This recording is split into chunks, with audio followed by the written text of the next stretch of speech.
વંદે માતરમ. ધોરણ 9માં આપણે પાઠ 10 જે છે એની મુખ્ય સમજૂતી મેળવીએ છીએ. તો આપણે આગળના લેક્ચરમાં જોયું કે ભારતીય સંસ્કૃતિની સિદ્ધિઓ જે છે એમાં પ્રકૃતિ, સંસ્કૃતિ અને વિકૃતિ ત્રણ બાબતને ધ્યાનમાં રાખી અને વિનોબા ભાવેએ સમગ્ર ભારતીય સંસ્કૃતિની સિદ્ધિ વિશે વિવિધ પ્રકારના ઉદાહરણ આપી સમજૂતી આપેલ છે.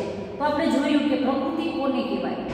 તો કે જે સહજ સ્વભાવ છે, વ્યક્તિ પોતાનો જે સ્વભાવ છે એને પ્રકૃતિ કહી શકાય.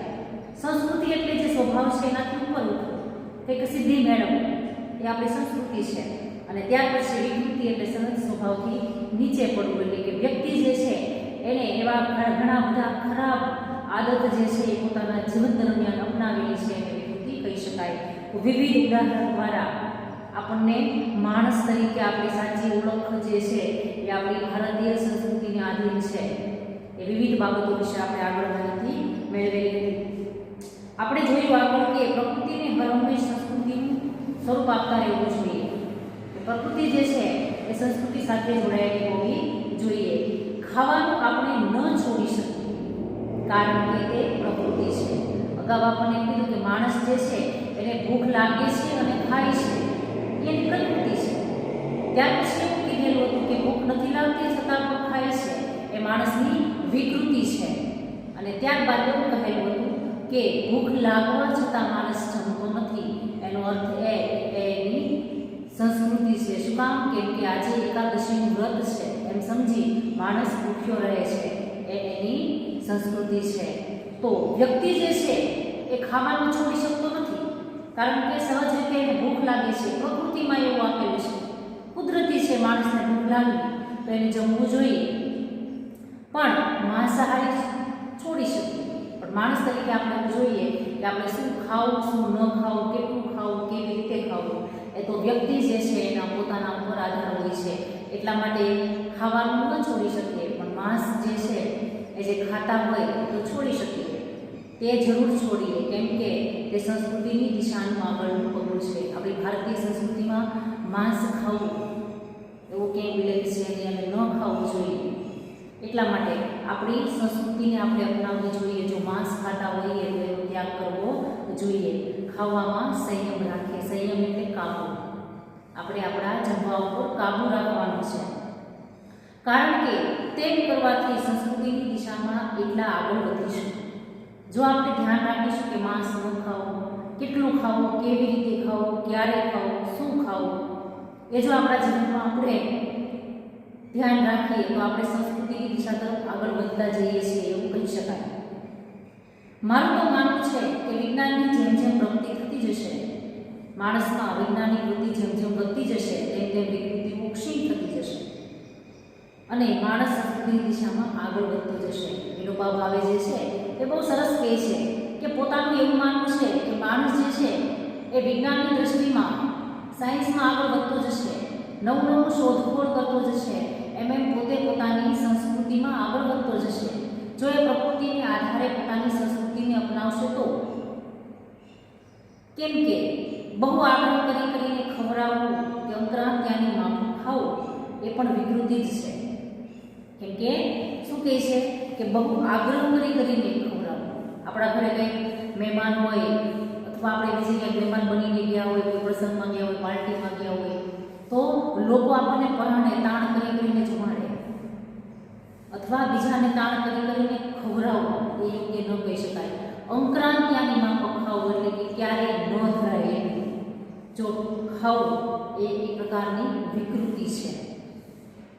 પણ આજે હજી માણસોને સમજાતું નથી. લોકો જે છે એને હજી પણ એવું સમજાતું નથી કે કોઈને પરાણે જમાડવા ન જોઈએ, અંકરાંત્યાની માફક પોતાએ ન ખાવું જોઈએ.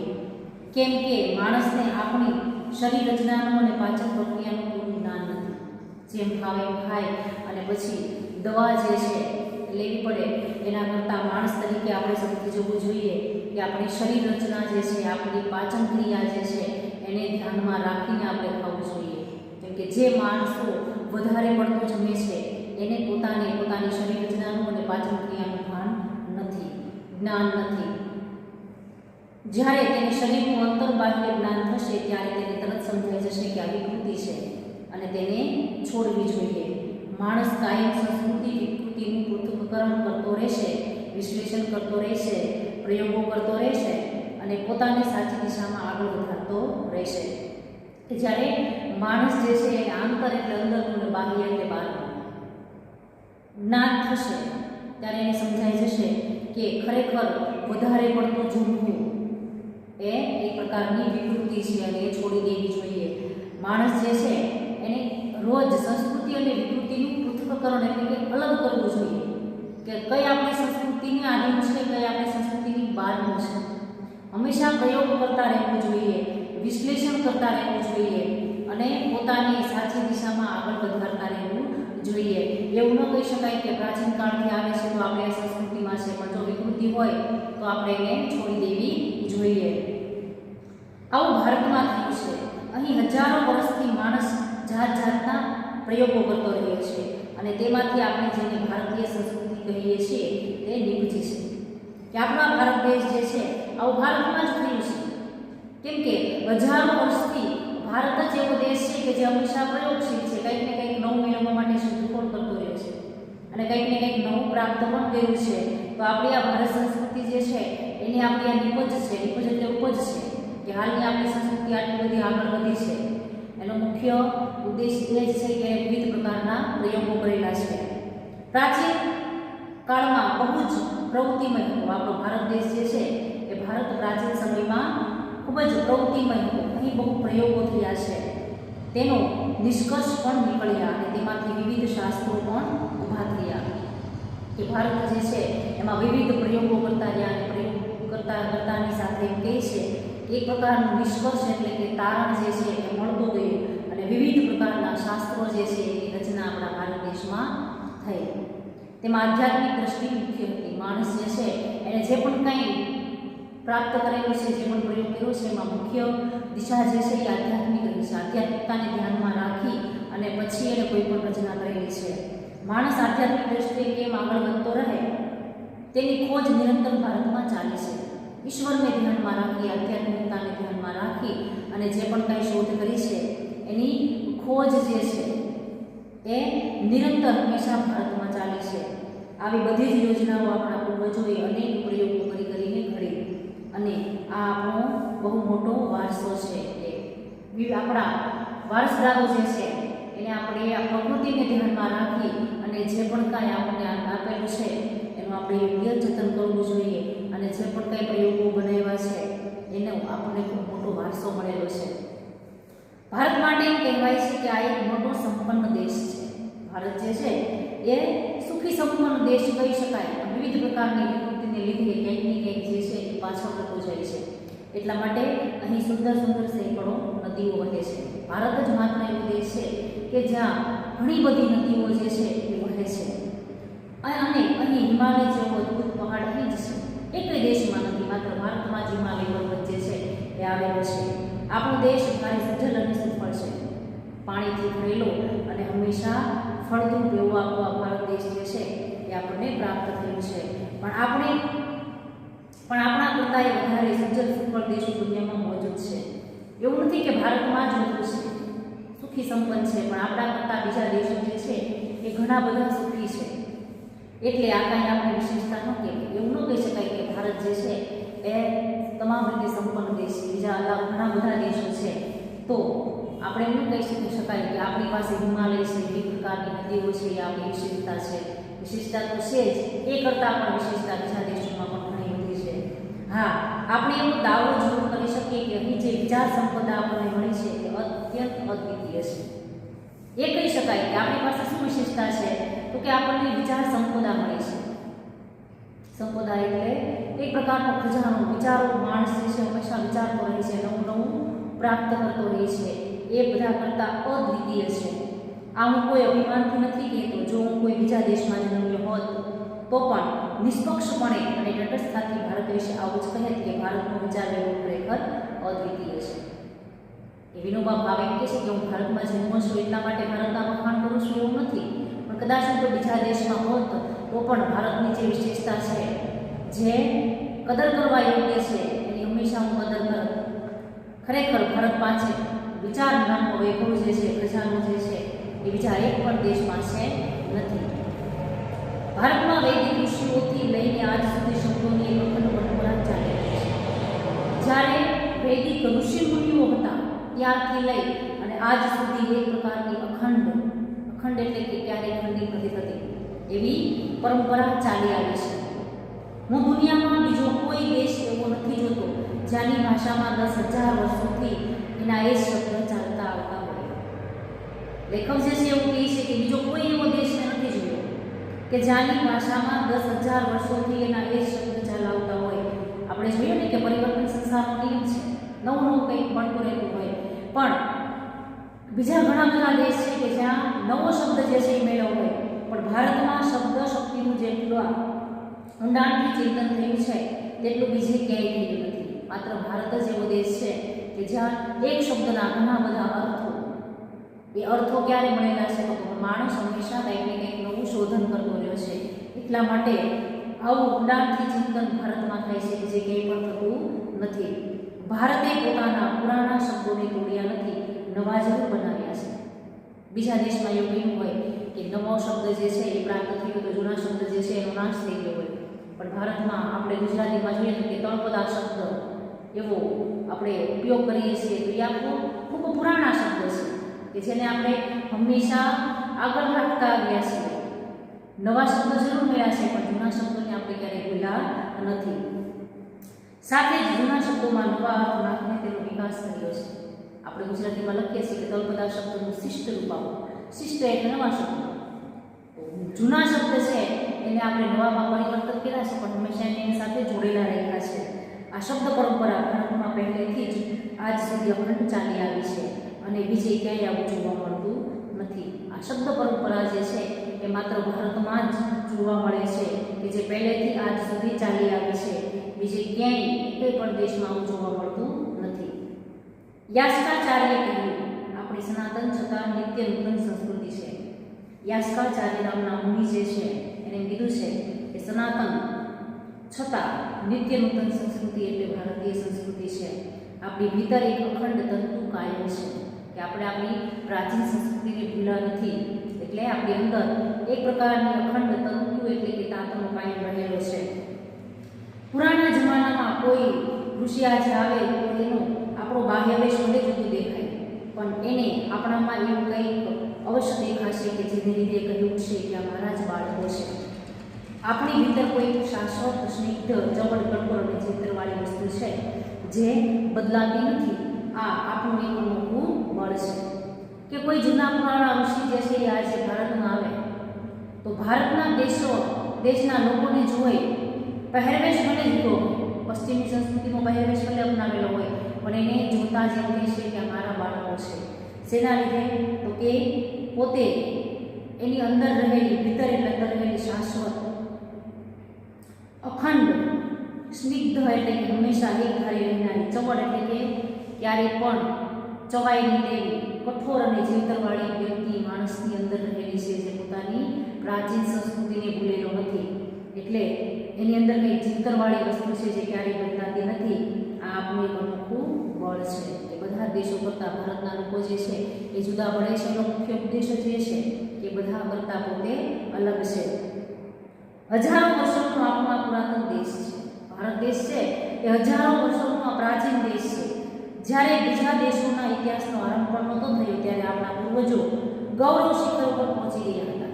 જ્યારે સમગ્ર પૃથ્વીનું નિર્માણ થયું ત્યારની વાત છે કે હજારો વર્ષો પહેલાં જ્યારે એક પણ દેશ હતો નહીં ત્યારે એમ કહે છે કે એનો ઇતિહાસનો આરંભ નહોતો થયો ત્યાં તો ભારત દેશના પૂર્વજોએ ગૌરવ શિખરો સર કરી દીધા હતા. અનેક પરિવર્તન આવ્યા છતાં અહીંની પરંપરા અટૂટ રહી જે પ્રાચીનતમ કાળ સાથે આપણને જોડી રાખે છે. સ્થળ કાળના ભેદો છતાં અહીં એકતાનું દર્શન થાય છે કે આપણા પૂર્વજોએ જે છે એને અનેક પરિવર્તન જે છે એ લાવેલા છે. આપણી પરંપરા જે છે એ હાલ પણ અટૂટ છે, ક્યારેય પણ તૂટેલી નથી.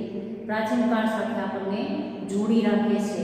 સ્થળ અને કાળના ભેદો છતાં અહીં એકતાનું જ હંમેશા દર્શન થાય છે. માણસ ગમે ત્યાં રહેતો હોય, ભારત દેશમાં ગમે તે ખૂણે રહેતો હોય, સ્થળ કાળ સમય કોઈ પણ હોઈ શકે, જગ્યા કોઈ પણ હોઈ શકે, પણ માણસ જે છે એ એ પોતે દરેક વ્યક્તિની અંદર એકતા જે છે એ રહેલી છે એનું હંમેશા દર્શન થાય છે. અહીં કહેવાયું છે કે દુર્લભમ ભારતે જન્મ. આપણો આ ભારત દેશ પરમ પવિત્ર દેશ છે કે ભારતમાં જન્મ લેવો એ દુર્લભ છે. કોઈ એવો આત્મા હોય કે જેણે ભારતમાં જન્મ લીધો એ ધન્ય છે કે આપણો આ ભારત દેશ જે છે ને એ અતિશય પવિત્ર છે. એમ આપણા પૂર્વજો કહ્યા કરતા દુર્લભમ મહારાષ્ટ્ર જન્મ દુર્લભમ ગુજરેશ જન્મ. એવા વચન તમને ક્યાંય નહીં મળે. આપણામાં એકતાના દર્શન થાય છે.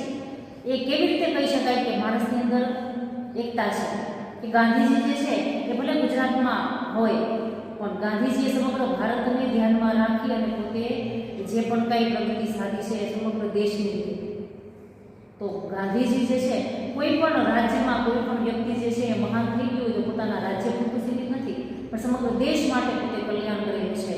એટલા માટે આપણા પૂર્વજો એમ કહેતા કે ભારત જે છે એમાં જન્મ લેવો દુર્લભ છે.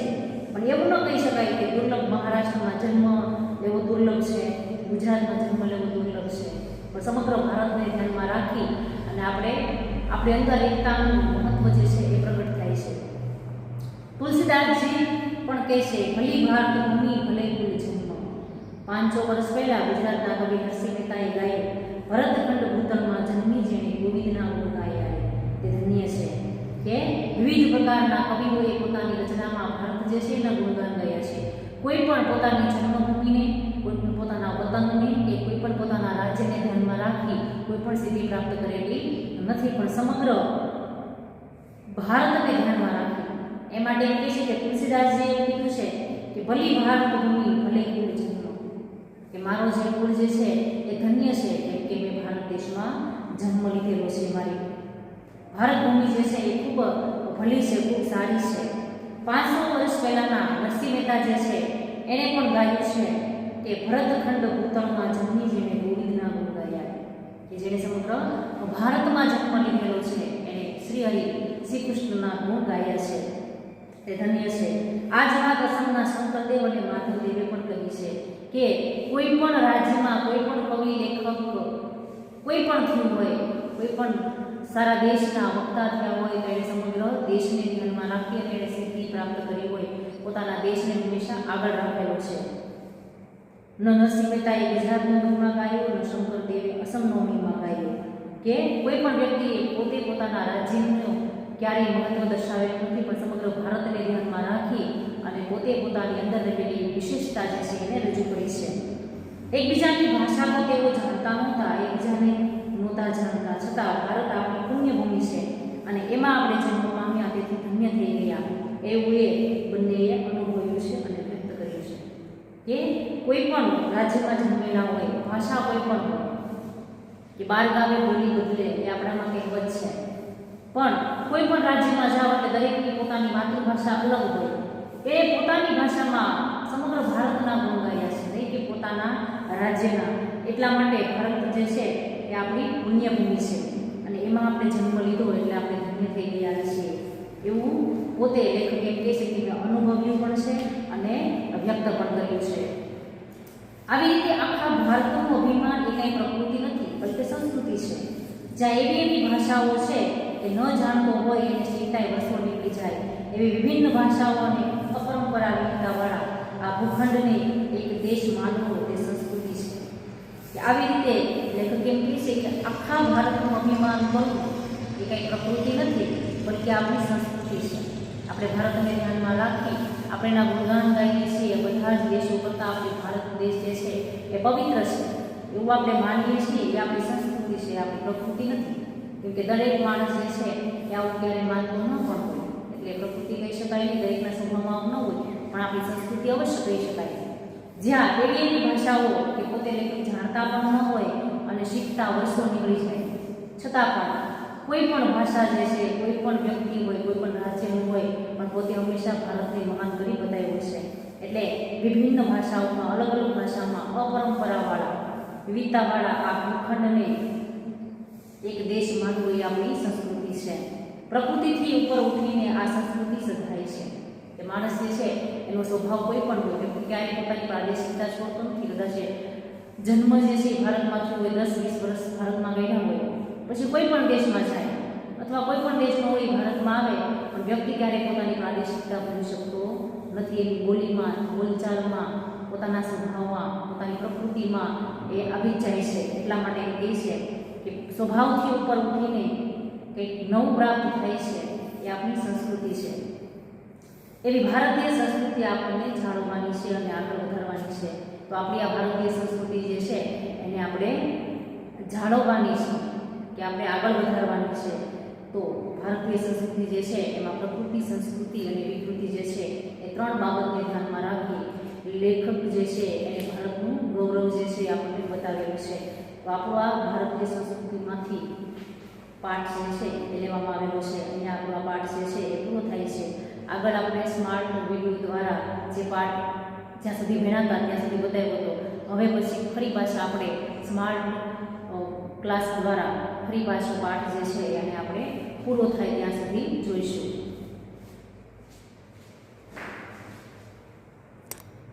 કરતા રહેવું, પ્રકૃતિને હર હંમેશ સંસ્કૃતિનું રૂપ આપતા રહેવું.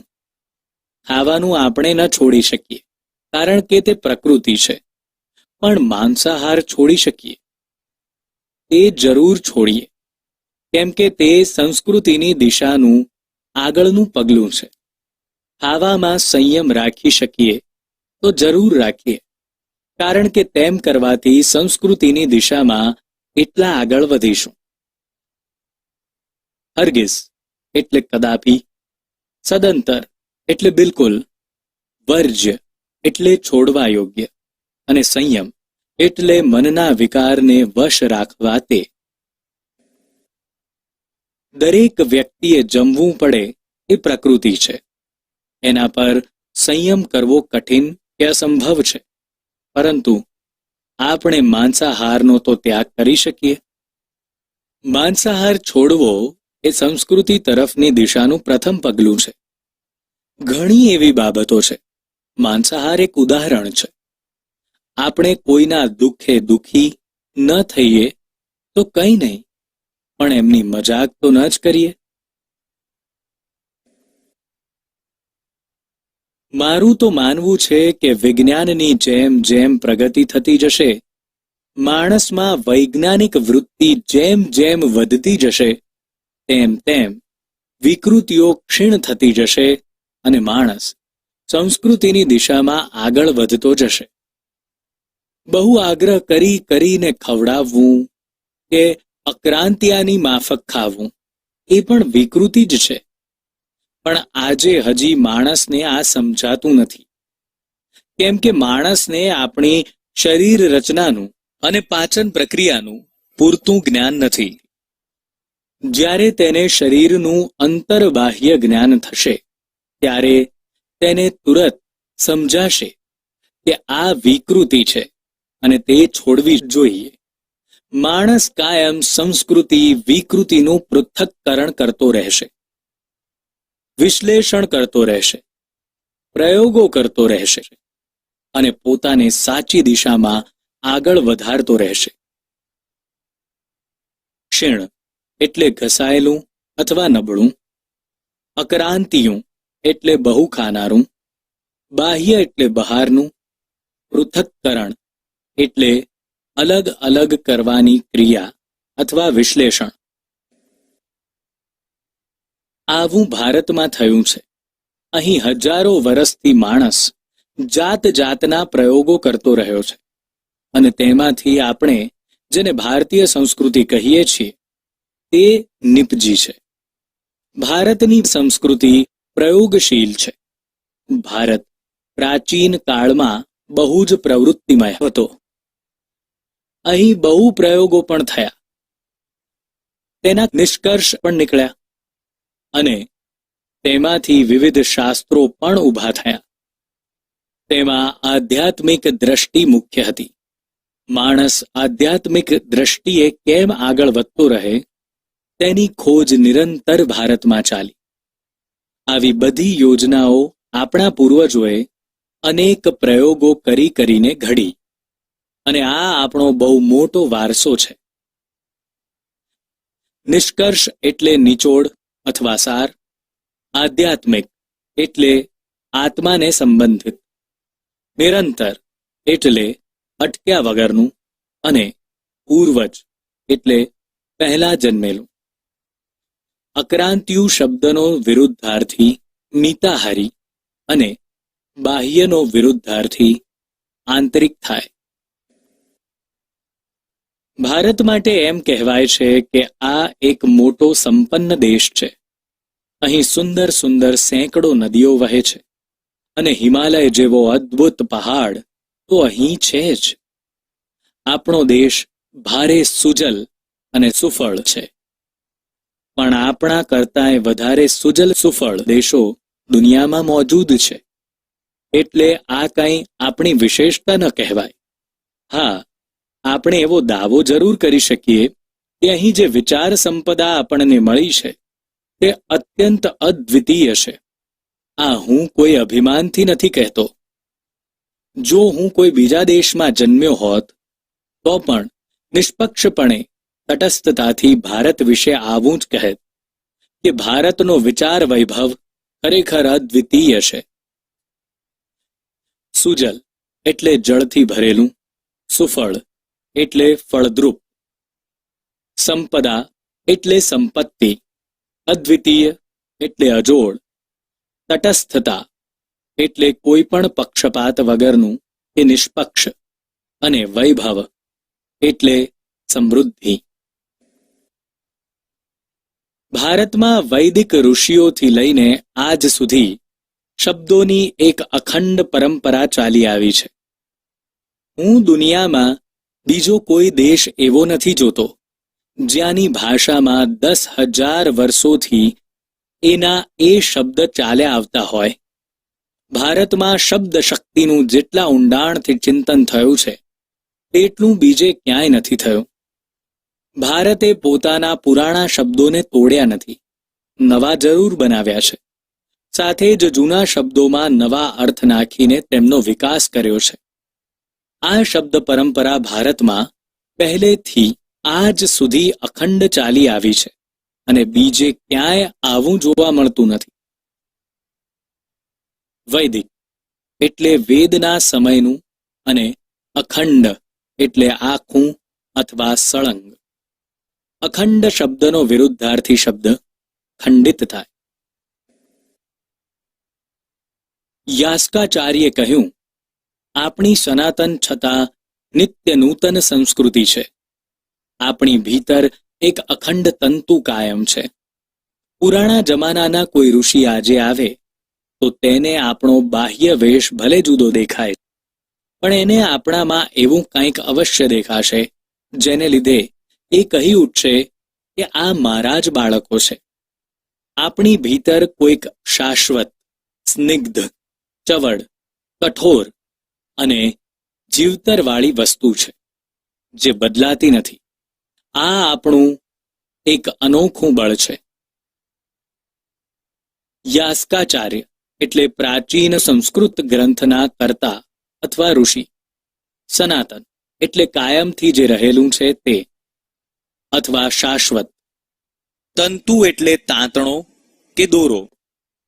સ્નિગ્ધ એટલે સુવાળું અને ચવડ એટલે મુશ્કેલીથી તૂટે ફાટે કે ચવાય એવું. હજારો વર્ષોનો આપણો પુરાતન દેશ છે. જ્યારે બીજા દેશોના ઇતિહાસનો આરંભ પણ નહોતો થયો ત્યારે આપણા પૂર્વજો ગૌરવ શિખર ઉપર પહોંચી ગયા હતા. અનેકાનેક પરિવર્તન આવ્યા છતાં અહીંની પરંપરા અતૂટ રહી, જે પ્રાચીનતમ કાળ સાથે આપણને જોડી રાખે છે. સ્થળ કાળના ભેદો છતાં અહીં એકતાનું જ દર્શન થાય છે.